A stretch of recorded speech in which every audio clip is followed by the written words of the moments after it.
welcome back to my channel.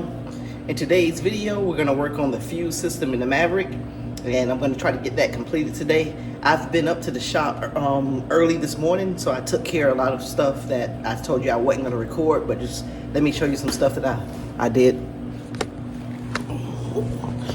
Alright, well, first of all, I cleaned up the trunk.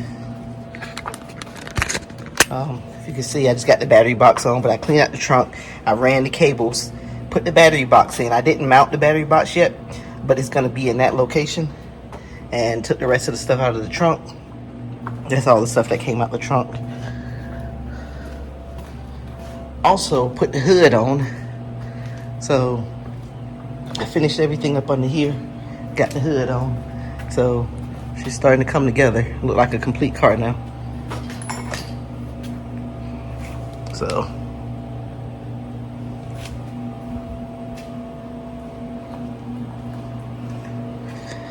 alright, so let me go ahead and I guess get this car jacked up so I can start running the fuse system.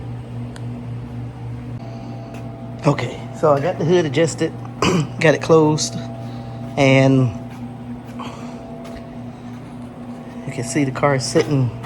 I like the way it's sitting down. I mean, sitting lower in the front, of course, than the back, but we'll take care of that.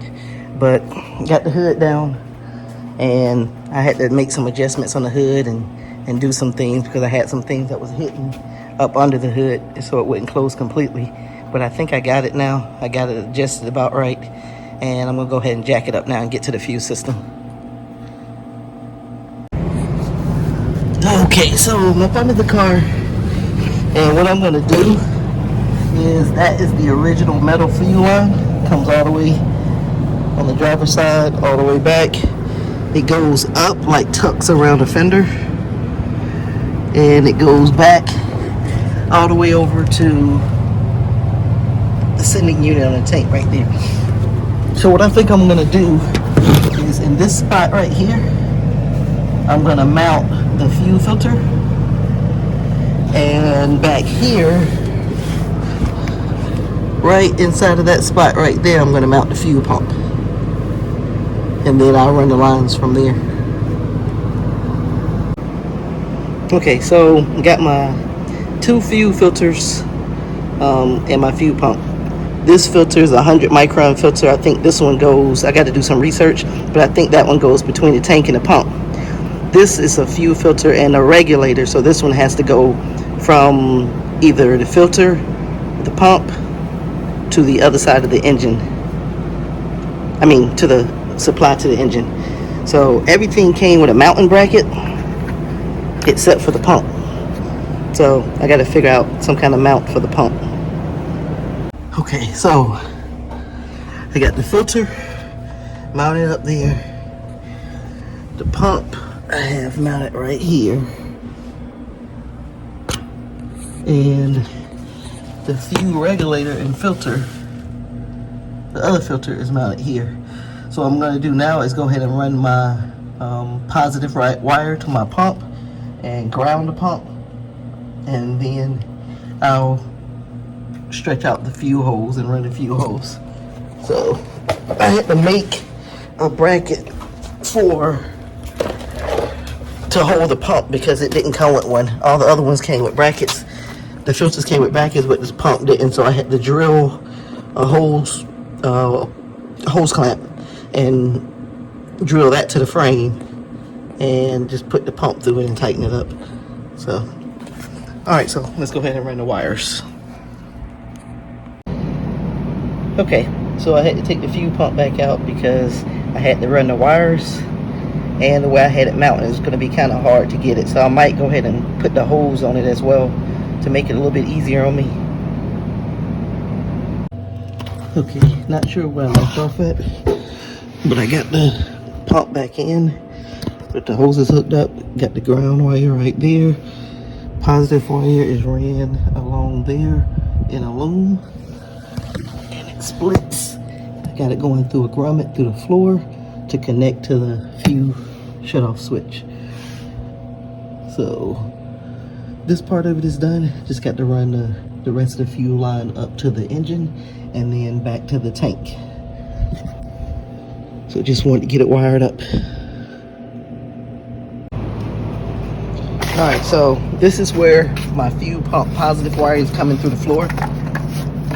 And I just have to connect it to this green wire right here. And this is going to the, well, actually, I connect it to the fuel pump shutoff switch. And then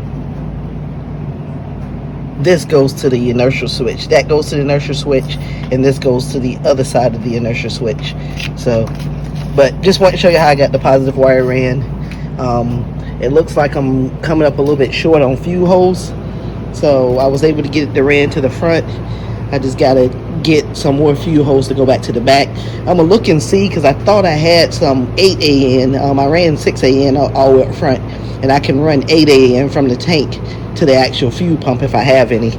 But if not, then I'm just gonna have to order some. So okay, so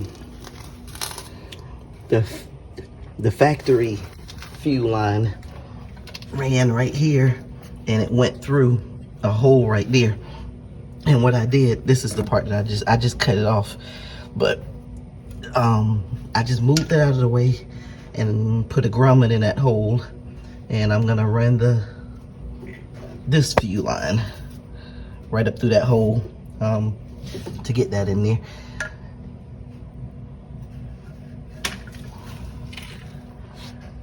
All right, so let me go ahead and get that started. I gotta put the end on. I'm gonna put it through and then put the end on it. Okay, so of course I encountered an error or a problem or an issue. So this is the factory fuel line that goes to the engine. And I was trying to keep this. So if I was to keep this, the end that goes in here is an 8 AN. Of course, all of my fittings are 6 AN. So I would have to get, I have a male fitting for 6 AN. I mean for 8 AN, but this is also a male fitting for 8 AN. So I would have to get a coupler for 8 AN male to 8 AN male. So I'm not gonna put the end on it just yet, because I'm gonna research and see if I can find a coupler first. But what I'm gonna do is I'm gonna go ahead and get the end put on the other line and go ahead and finish running the wire on that, and then we'll go back to the back of the car and run the fuel line up to the 100 micron filter. And when it comes to the tank, I discovered something with the tank, and I'll show you in a few. Okay, so I got the line ran. Let me get some light here so you can see it better.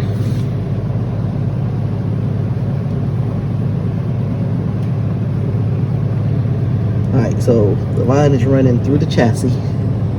That's where the original, see, I got it zip tied to the original line. And I have it looped up here.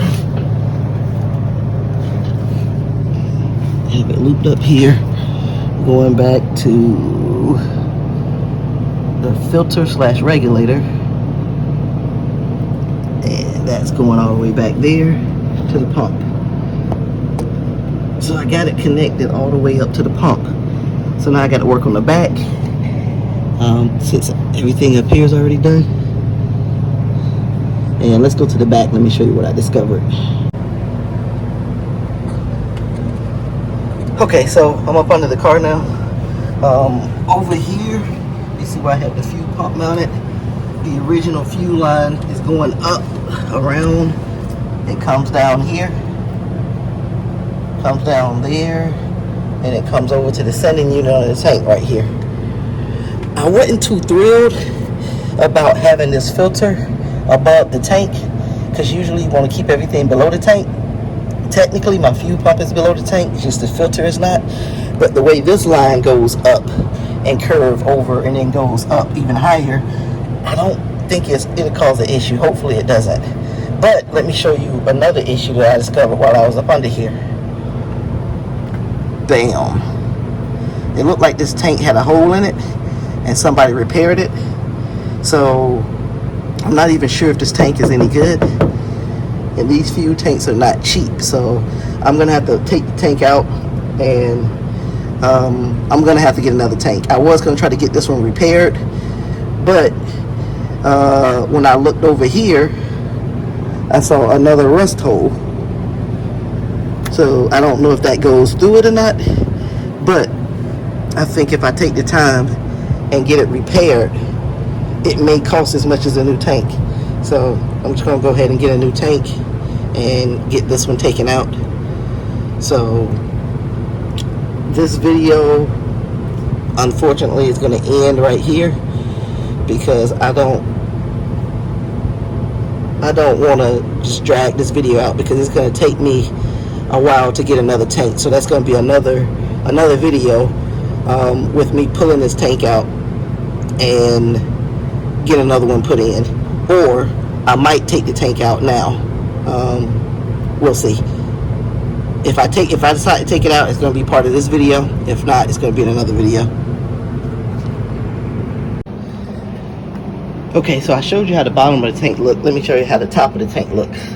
This is just a cover. So once I remove this cover,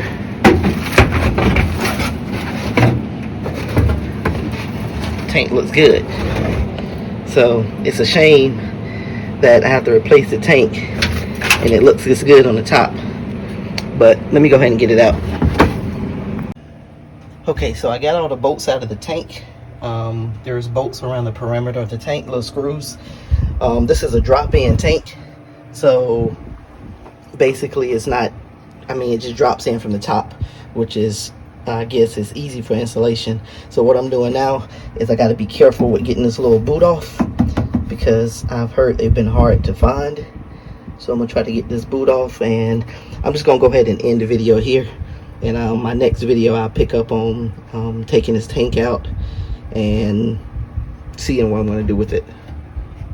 So okay, so I'm back home now. I haven't done an outro in my garage in a while, but you see, I ran into some issues. The tank is far worse than I thought it was, so I'm gonna have to buy a replacement tank for it. It's not cheap, so I didn't want to do it, but I'd rather do this the right way than try to get that repaired and it end up leaking. I also need a coupler, 8AN to 8AN, female to female, to connect the fuel line to the engine. I didn't expect that, because I was planning on running 6AN all the way through, and just so happened that end is an 8AN. So I'm gonna have to get that, and I might move that 100 micron filter in a different location, which is why I didn't run the fuel hose to it. So I'm still trying to figure that out. But once my coupler gets in, and probably my tank, I'm not sure how long it's going to take for my tank to get here, I'll go ahead and put that in. That'll be another video of me replacing the tank, moving the 100 micron filter if I need to, and getting all that taken care of. Again, thanks for watching. Click on that subscribe button if you haven't. Click that notification bell, and I'll see you in the next video.